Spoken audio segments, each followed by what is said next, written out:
On parle du hamac dans cette vidéo? Non. De la belle vue? Non. De la manette? Et oui, parce que je vais vous dire comment je fais pour trier mes photos avec une manette de jeu vidéo. Bonjour, je suis Sébastien Roignan et vous êtes bien sur le guide du photographe de mariage, la chaîne YouTube qui va vous donner les clés pour prendre votre indépendance et vivre de votre passion la photo, et plus particulièrement la photo de mariage.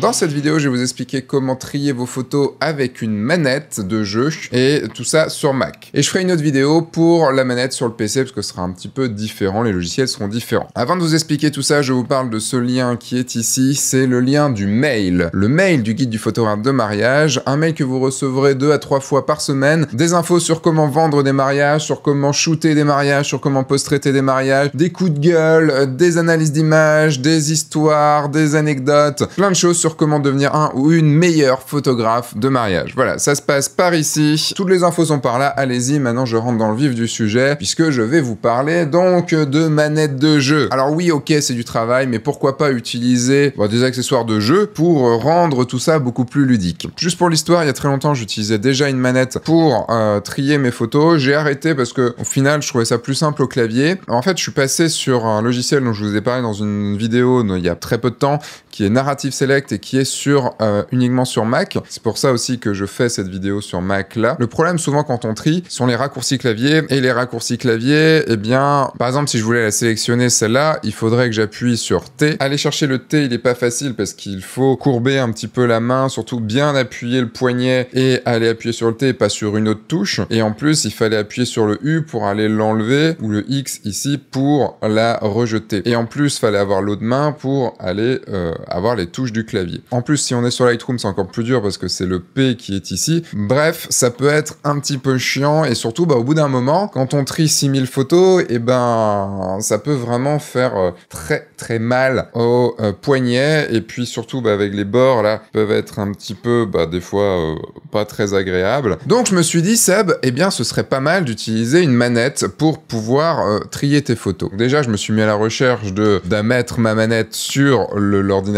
Bon, sur un ordinateur qui a le Bluetooth, c'est super facile, il suffit juste d'activer le Bluetooth. Vous pouvez aller dans les préférences Bluetooth, et sur la manette, appuyez juste ici pour pouvoir lancer la manette, vous voyez qu'il y a la couleur qui s'affiche. Bon, quoi. Ça marche, là c'est une manette PS4, mais ça marche aussi sur les autres manettes, bien sûr. Une manette Xbox, c'est tout à fait faisable. Bon, ce sera en fonction de votre manette. Moi, j'ai une manette Xbox One qui date d'il y a assez longtemps. Donc, celle-ci n'a pas le Bluetooth, donc elle marchera pas en Bluetooth. Par contre, vous pouvez la connecter directement en USB. Et là, ça fonctionnera. Elle s'affiche, vous voyez ici, DualShock Wireless Controller. Là, le truc, c'est que les boutons de la manette ne vont pas fonctionner comme ça, en tout cas pas dans l'interface, pas dans l'OS. Donc là, il va falloir utiliser un logiciel pour ça qui va permettre de lier la manette à des boutons du clavier. En gros, on va remplacer certains boutons du clavier ou de la souris grâce à la manette. J'ai essayé des gratuits, j'ai essayé des payants. En fait, je me suis arrêté sur un logiciel payant, bon, qui est pas cher, je crois qu'il est à 5,99, un truc comme ça. Un logiciel que vous pouvez trouver directement sur l'App Store, et ce logiciel s'appelle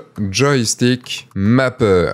Donc j'ai essayé Jockey Mapper qui était gratuit, mais j'ai pas réussi à le faire fonctionner. Vous pouvez continuer à essayer, peut-être qu'il y en a qui sont gratuits, peut-être le contrôleur Lite là, peut-être qu'il est gratuit, mais en tout cas, dans les recherches que j'ai pu faire, Joystick Mapper marche très bien. Puis bon, ça va, c'est 6 €, c'est pas non plus la mort. Ce qui m'a fait un tout petit peu peur, c'est qu'il est noté 2,5. Bon après, moi, pour ce que j'en fais, il a très bien fonctionné. J'ai eu peur qu'il fonctionne pas bien, mais il a très bien fonctionné. Une fois que vous êtes installé, vous avez juste à le lancer et vous arrivez sur un logiciel, sur une fenêtre qui est comme celle-là. En fait, on va créer notre propre preset pour appliquer les touches qu'on a envie directement à la manette. Donc, j'active ici ma manette et vous voyez qu'il a marqué One Joystick Connected. Donc, ça veut dire qu'il y a un joystick qui est connecté. Ici, je vais faire Add New Preset. Là, je vais le nommer et je vais le nommer Narrative puisque c'est pour le logiciel Narrative, et GPM pour la vidéo. Je fais Add New Joystick, donc c'est ajouter un nouveau joystick. Ici, il détecte bien la PS4 Controller, donc là, on est bon. Mais je pourrais très bien connecter une autre manette et utiliser ce preset-là. C'est pas le but ici. Le but, là, c'est d'ajouter les touches. Eh bien, je vais aller les ajouter au fur et à mesure. Donc, comment ajouter une touche? C'est très simple. Vous appuyez Add a New Bind, ici. Quand vous arrivez sur le bouton, vous avez le bouton Scan. Donc, j'appuie sur Scan et je vais appuyer sur la touche touche par exemple X. Donc il m'a scanné, il a trouvé que c'était le bouton numéro 1 et je vais utiliser le bouton X pour mettre un tag sur ma photo, pour mettre comme un drapeau. Donc j'appuie sur Keyboard Key puisque c'est une touche du clavier et je vais utiliser la touche T. Donc je vais aller chercher ici la touche T. Je dois ici fermer cette fenêtre et activer, vous avez une grande case blanche ici juste à côté de Narrative GPM. Eh bien je vais cliquer pour utiliser ce preset et je vais voir maintenant si ma touche X va fonctionner. Attention, je vais appuyer. Attention. Suspense.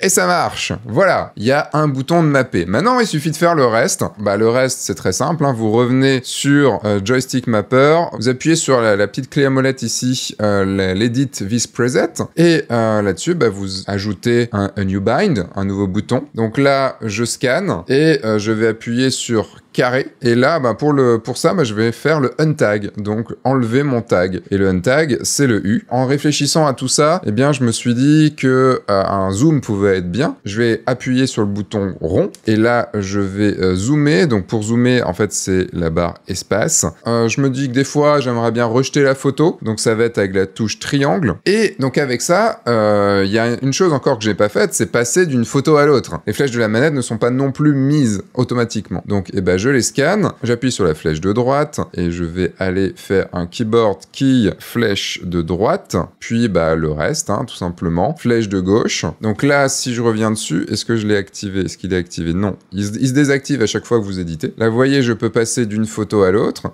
Je peux mettre un tagué, je peux enlever mon tag, zoomer avec la barre espace, et je peux rejeter si j'ai envie. Il y a un truc qui me manquait là-dedans, c'est quand j'étais en zoomé, bah, j'aurais bien aimé juste pouvoir me balader dans l'image sans avoir à revenir sur mon ordinateur, parce que quand vous êtes comme ça, un peu loin et flou, revenir à l'ordinateur pour aller zoomer dedans, c'est un petit peu relou. Donc, eh bien, pour ça, je vais utiliser les sticks. Donc, je retourne ici dans mon preset et j'appuie sur Add a New Bind. Et je vais pouvoir scanner et utiliser, alors vous choisissez le stick que vous utilisez. Moi, j'ai utilisé le stick de gauche. Et par exemple, donc, je scanne et j'appuie vers le haut. Donc, j'ai un axe, vous voyez, axis 1, et là je ne vais plus utiliser un keyboard key mais un mouse motion. J'appuie ici et là bon, on est sur up et je vais pouvoir, si j'ai envie, gérer la rapidité de ma souris, donc ce sera plus ou moins sensible. Et je fais la même chose pour le reste, pour le bas. Et il manquera une chose, c'est le clic de la souris, ça peut être assez important. Et là, bah, le clic de la souris, je vais utiliser la gâchette. Et là, je vais aller dans Mouse Button, et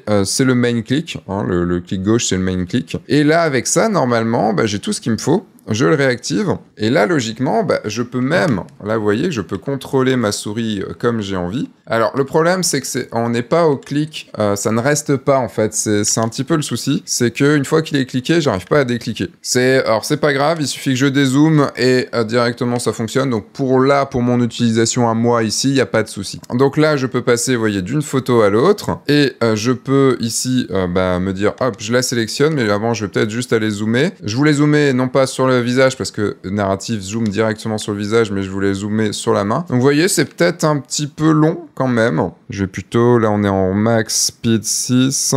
Ce qui serait bien, c'est que tout soit sur le même. Là je suis en 20, 22. Wouhou! Ouais, c'est quand même mieux. Donc là, je peux bouger, on est bon. Bon, après, le problème de la souris, c'est que forcément, quand on arrive sur le bord de l'écran, bah, il faut revenir. Hein. Ça marche vraiment bien pour pouvoir juste aller chercher. Et puis, je dézoome et puis je sélectionne ou pas ma photo. Et voilà comment j'utilise cette manette pour trier mes photos. C'est vraiment pas compliqué. Ça me permet d'être tranquille, d'être dans mon fauteuil, à peu près tranquille, pour pouvoir trier mes photos et je ne me casse plus le poignet comme ça. Alors là, j'ai utilisé des presets pour Narrative Select, mais vous pouvez très bien utiliser, créer un preset pour Lightroom ou autre. Quand la manette se déconnecte, puisque la manette arrive en pause, hein, forcément de temps à autre, eh bien ça coupe Joystick Mapper, ça demande juste est-ce que vous voulez le relancer. Voilà, ça prend un clic, c'est pas très très important. Je ferai une autre vidéo sur la version PC. Je vous rappelle que par ici, vous avez un lien vers le mail du GPM, le mail dans lequel je vous donne des infos originales. Si vous avez peur de recevoir des emails, ce que je peux comprendre, sachez que c'est vraiment un mail dans lequel je donne des informations, que je vous donne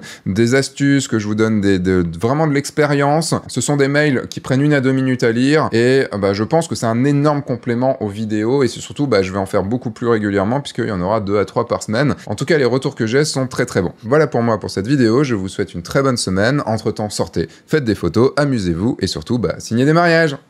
Au revoir.